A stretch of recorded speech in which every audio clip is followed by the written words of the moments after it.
commander of the Pacific Fleet. Inman was the director of naval intelligence from 1974 to 1976 before moving on to become the vice director of the Defense Intelligence Agency. You can see what he did? I mean, he skipped over some pretty senior people and he's going right straight to the top. And only people who are considered to be of the inner circle do that.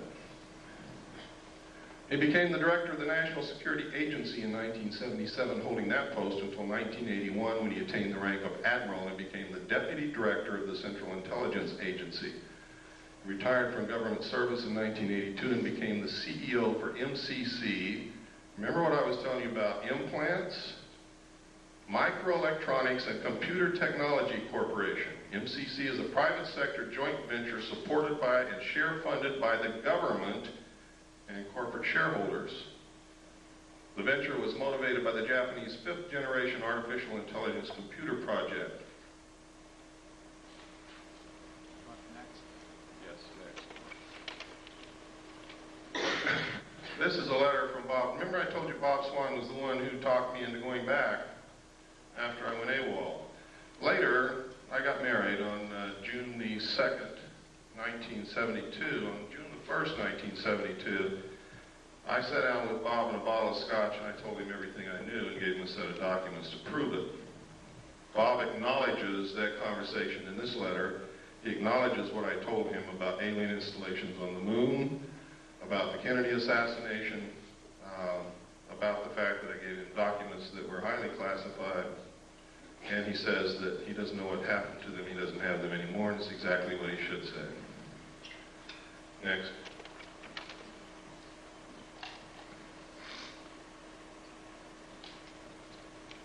And next. This is a document known as the Eisenhower briefing document. Was brought out by a research team of Moore, Chandray, and Friedman.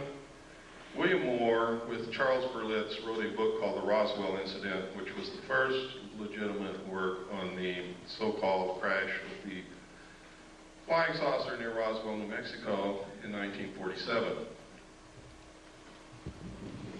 This document is a fraud, and I can prove it to you very easily. But it has a lot of truth in it. In fact, the document itself reads as if it were taken right out of Moore's book, The Roswell Incident. All of the designations on it are legitimate. Top secret and magic was the same designation given to the material that I saw when I was with Naval Intelligence. Magic means Magi controlled. Magi is the majority agency for joint intelligence, which reports only to a top secret group called Majesty 12, also known as Majority 12. It is made up of 19 members. There are 6 from government, 6 from the Executive Committee on the Council on Foreign Relations, 6 from the Jason Scientific Group administered by the MITRE Corporation and Dr. Edward Teller.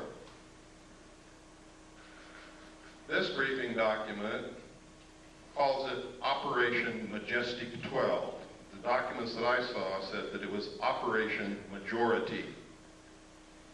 Also, look at the date, 18 November 1952. Eisenhower was not yet president, and if this is truly one of the highest held secrets in this country, he would never have been exposed to this information until he actually took the oath of president.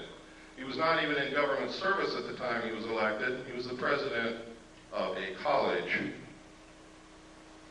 Next, please.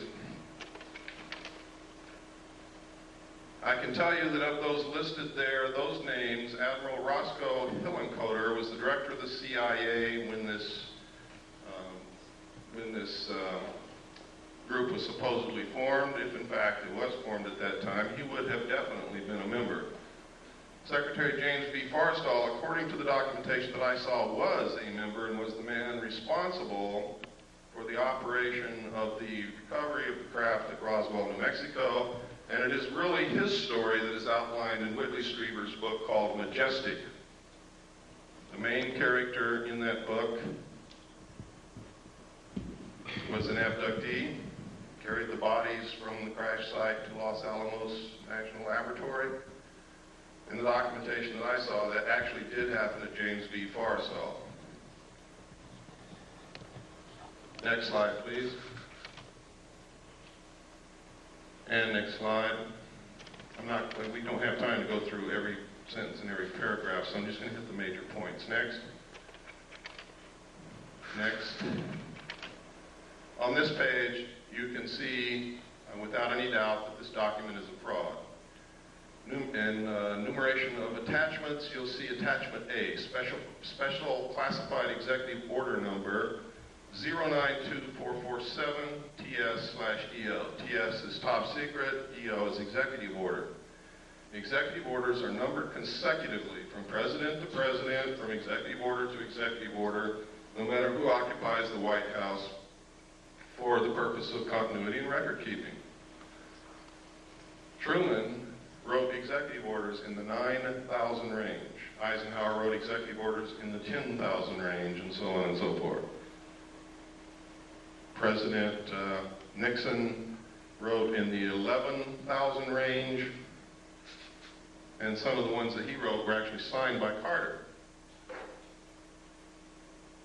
This is 92,447. Any way that you look at it, it can only be a date. 09, which would be what month? September the 24th, 1947. Executive orders are not listed by date, they are listed by number. Next slide, please. This is a memorandum for the Secretary of Defense. This also is a fraud. Next slide, please.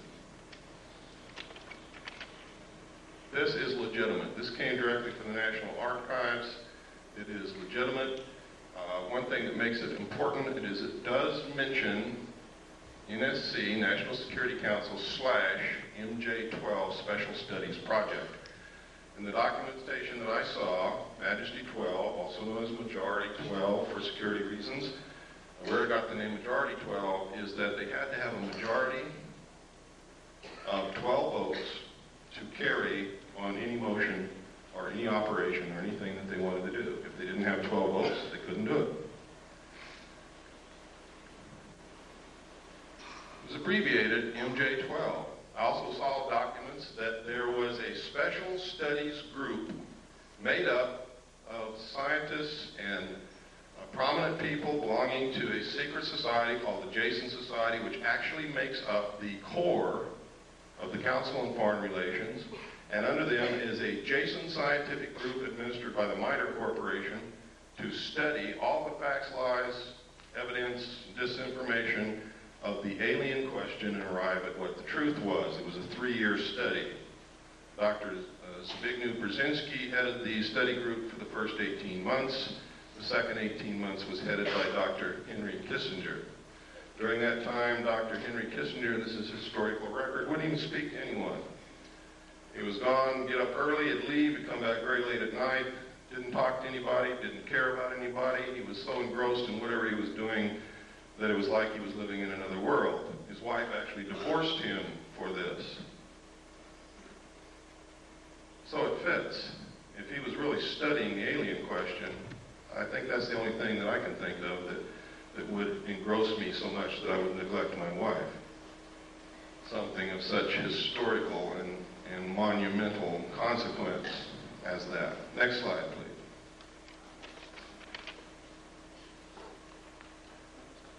This, nobody knows if this is real or not, but this is one of the documentation that Moore, Channery, and Friedman came out with. Next slide. This is a letter from Jesse Marcel Jr. In the Roswell crash in 1947, Major Jesse Roswell was an intelligence officer attached to Roswell Army Air Force Base, and he was the one who was sent out to check out this wreckage that Mr. Brazel reported on his ranch.